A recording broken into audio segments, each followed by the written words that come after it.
C'est un fait scientifique que les hormones du stress régulent les gènes et créent des maladies à long terme. Les êtres humains, dû à la taille de leur néocortex, peuvent déclencher une réaction de stress par une seule pensée, en pensant à leurs problèmes et en activant des substances chimiques. Cela signifie donc que nos pensées peuvent nous rendre malades. S'il est donc possible que nos pensées puissent nous rendre malades, est-il possible que nos pensées puissent nous faire sentir bien ? La réponse est absolument oui. Tous les organismes dans la nature peuvent tolérer un stress à court terme. Un cerf est poursuivi par une meute de coyotes. Lorsqu'il a échappé aux coyotes, il retourne le brouter. Et l'événement est terminé. La définition du stress est la suivante.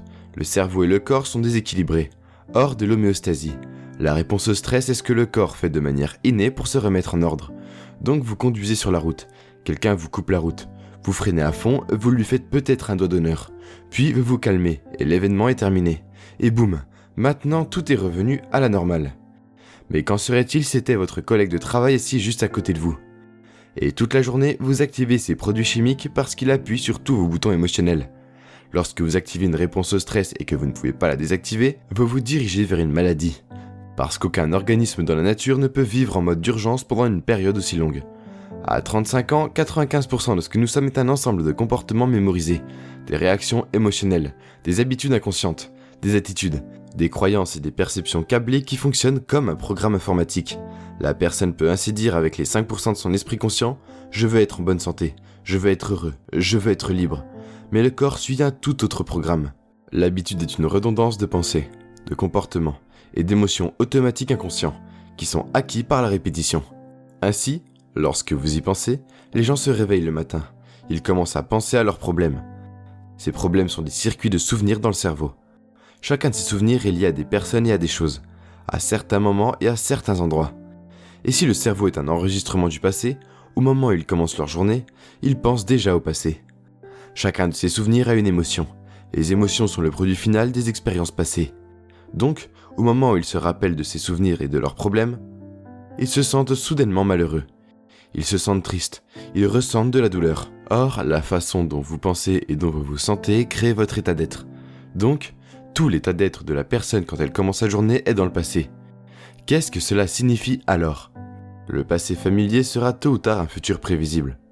Si vous croyez que vos pensées ont quelque chose à voir avec votre destin et que vous ne pouvez pas penser plus que ce que vous ressentez, ou que les sentiments sont devenus le moyen de penser, par toutes les définitions des émotions, vous pensez dans le passé. Et dans la plupart des cas, vous allez continuer à créer la même vie. Les gens saisissent alors leur téléphone portable, ils vérifient leur WhatsApp, leur texto, leur email, ils vérifient Facebook, ils prennent en photo leurs pieds et la postent sur Facebook, ils tweetent quelque chose. Ils font Instagram, ils regardent les nouvelles, et maintenant ils se sentent vraiment connectés à tout ce qui est connu dans leur vie. Et puis ils passent par une série de comportements de routine. Ils se lèvent du lit du même côté, ils vont aux toilettes, ils prennent une tasse de café, ils prennent une douche, ils s'habillent, ils se rendent au travail de la même manière, ils font les mêmes choses, ils voient les mêmes personnes, ils appuient sur les mêmes boutons émotionnels, et ça devient la routine. Ça devient une sorte de programme. Maintenant, ils ont donc perdu leur libre arbitre au profit d'un programme. Il n'y a pas de main invisible qui le fait pour eux. Quand vient alors le temps de changer, la redondance de ce cycle devient un programme subconscient. La plupart des gens attendent alors une crise, un traumatisme, une maladie ou un diagnostic. Ils attendent une perte, une tragédie pour se décider à changer. Et mon message est le suivant. Pourquoi attendre ? Vous pouvez apprendre et changer dans un état de douleur et de souffrance. Vous pouvez apprendre et changer dans un état de joie et d'inspiration. Je pense que ce qui est cool en ce moment, c'est que les gens se réveillent. Dès que vous commencez à vous sentir abondant et digne, vous générez de la richesse. Dès que vous vous sentez puissant et que vous le ressentez, vous commencez à faire un pas vers votre succès. Le moment où vous commencez à vous sentir complet, votre guérison commence. Et lorsque vous vous aimez, et que vous aimez toute la vie, vous créez un égal. Et là, vous provoquez un effet.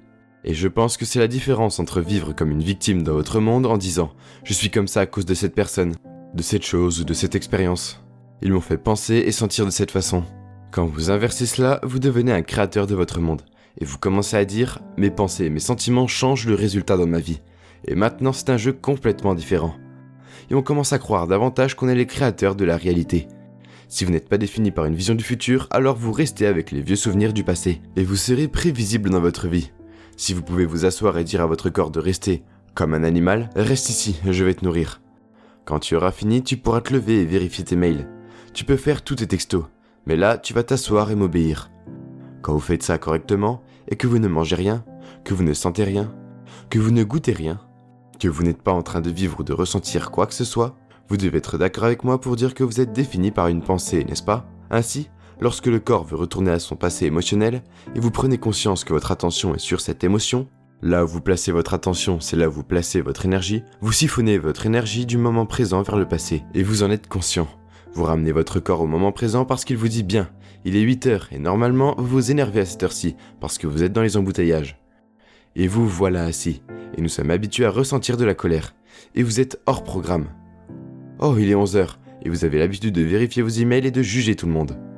Eh bien, le corps recherche cet état chimique prévisible. Chaque fois que vous prenez conscience que vous faites ça, que votre corps a envie de ses émotions et que vous le ramenez au moment présent, vous dites au corps qu'il n'est plus l'esprit. Et vous êtes l'esprit. Maintenant, votre volonté devient plus grande que le programme. Et si vous continuez à faire cela encore et encore, tout comme le dressage d'un étalon ou d'un chien, le corps va juste se dire « je vais m'asseoir ». Et au moment où cela se produit, le corps n'est plus l'esprit. Lorsqu'il s'abandonne enfin, il y a une libération d'énergie. Nous passons de la particule à l'onde, de la matière à l'énergie, et nous nous libérons des chaînes de ces émotions qui nous maintiennent dans le passé familier. Si vous avez donc 60 à 70 000 pensées en une journée, ce que nous avons, et que 90% de ces pensées sont les mêmes que celles de la veille, et que vous croyez que vos pensées ont quelque chose à voir avec votre destin, votre vie ne va pas beaucoup changer, parce que la même pensée conduit au même choix, le même choix conduit au même comportement, le même comportement crée la même expérience, et la même expérience produit la même émotion. Ainsi, lorsque vous vous familiarisez avec les pensées, les comportements et les émotions de l'ancien moi, vous mettez cet ancien moi à la retraite en tirant et câblant de nouvelles pensées, et en conditionnant le corps à un nouvel état émotionnel. Si vous faites ça suffisamment de fois, cela commencera à vous devenir familier. C'est donc très important. Tout comme un jardin. Si vous plantez un jardin, vous devez vous débarrasser des mauvaises herbes. Vous devez prendre et arracher les plantes de l'année passée, les rochers qui s'accumulent au sommet et qui sont comme nos blocages émotionnels. Il faut les enlever. Le sol doit être attendri et décomposé. Nous devons faire de la place pour planter un nouveau jardin. Ainsi, c'est principalement lorsque nous sommes mal à l'aise que nous apprenons le plus sur nous-mêmes et sur les autres. Plus la réaction émotionnelle que vous avez envers une expérience de votre vie est forte, plus vous prêtez attention à la cause. Et au moment où le cerveau met toute son attention sur la cause, il prend un instantané. C'est ce qu'on appelle une mémoire. Donc les mémoires à long terme sont créées à partir d'expériences hautement émotionnelles. Ce qui se passe alors, c'est que les gens pensent neurologiquement dans les circuits de cette expérience. Ils se sentent chimiquement dans les limites de ces émotions. Donc, quand vous avez une réaction émotionnelle envers quelqu'un ou quelque chose, la plupart des gens pensent qu'ils ne peuvent pas contrôler leur réaction émotionnelle. Eh bien, il s'avère que si vous permettez à cette réaction émotionnelle, c'est ce qu'on appelle une période réfractaire, de durer des heures ou des jours, c'est ce qu'on appelle l'humeur. Je dis à quelqu'un « Hey, quoi de neuf ?» « Je suis d'humeur. » Eh bien, pourquoi es-tu d'humeur ? Eh bien, il y a eu cette chose qui m'est arrivée il y a 5 jours, et j'ai une longue réaction émotionnelle. Si tu gardes la même réaction émotionnelle pendant des semaines ou des mois, ça s'appelle le tempérament. Pourquoi est-il si amer ? Je ne sais pas. Demandons-lui pourquoi il est si amer. Pourquoi es-tu amer ? Eh bien, cette chose m'est arrivée il y a 9 mois. Et si tu gardes cette même réaction émotionnelle pendant des années, cela s'appelle un trait de personnalité.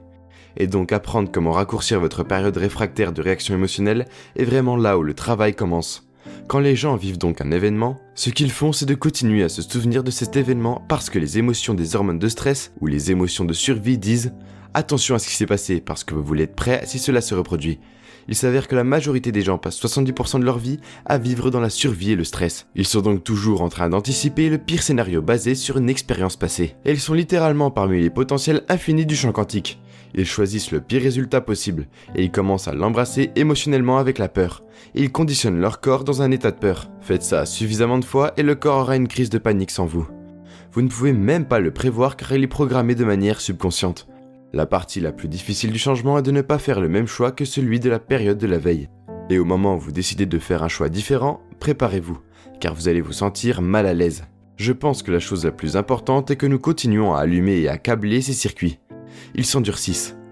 Donc vous avez une pensée, et ensuite le programme s'exécute, mais c'est l'émotion qui suit la pensée. Si vous avez une pensée effrayante, vous allez ressentir de l'anxiété.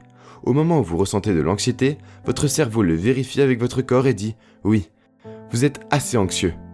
Alors vous commencez à avoir des pensées qui correspondent plus à ce que vous ressentez. Donc le corps dit « Je veux retourner à un territoire familier ». Le corps commence donc à influencer l'esprit, et il dit « Commence demain. Tu es trop comme ta mère, tu ne changeras jamais. Ça ne va pas marcher pour toi, Je ne le sens pas trop. Et ainsi vous répondez à cette pensée comme si elle était vraie. Cette même pensée mènera au même choix, qui mènera au même comportement, qui créera la même expérience, qui produira la même émotion. Les gens me disent, eh bien, je ne peux pas prédire mon avenir, je suis dans l'inconnu. Et je leur dis toujours que la meilleure façon de prédire votre avenir est de le créer, non pas à partir du connu, mais de l'inconnu. Quelle pensée voulez-vous allumer et câbler dans votre cerveau? Quel comportement voulez-vous démontrer en une journée?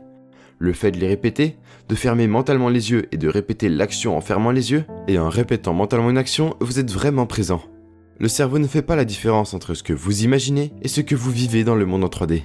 Vous commencez alors à installer le matériel neurologique dans votre cerveau pour faire croire que l'événement s'est déjà produit.